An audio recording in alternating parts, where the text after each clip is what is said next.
Hello guys, welcome back to my video again. And in this video, we are going to talk about SQL alter table statement.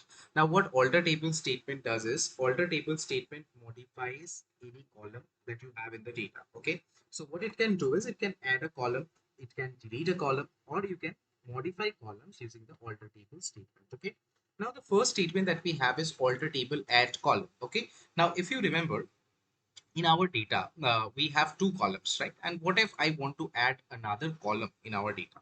So in those kind of scenarios, what we do is we use the alter table statement, right?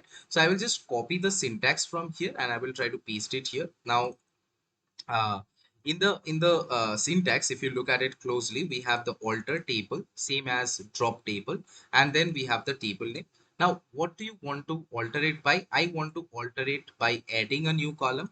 So it is saying add. Okay, now I will need to provide the column name. Let's say I want to put a revenue column, and then here I will have to use the data types as well. Okay. Now, in our previous video, one of our previous video, we have seen what are the data types that are there in SQL. Okay. Now for this one, I will just use varchar since it can contain the integers, it can contain uh, the text as well, right? So I will just use varchar and I will put 50 over here. And then if I try to run this one, and then if I try to run the SQL select statement, then let's see what happens. So you see a revenue column is added, right? Now, right now the revenue columns are null. Okay, so what I will have to do is I'll have to add some of the records in here as well. Okay, so we already have the insert into statement. Okay, so what I will do, I will put the revenue here as, let's say, 1000, and then here I will put the revenue as, let's say, 2000. Okay, so these two are the revenues, and here I will have to put the uh, name as well, the column name, right?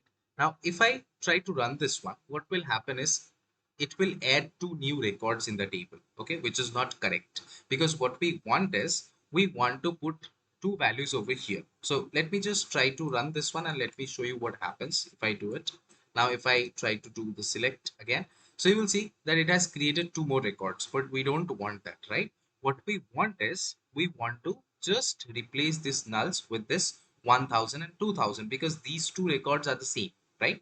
So now what I'll have to do is I will just delete all the records from here, and you know how to do it, right? So you'll just need to use the truncat statement, truncat e-commerce, truncat. I will need to provide table, and then I will say e-commerce data, and then I'll just run this one, and then let's see whether this has deleted all the records or not. Yes, it has.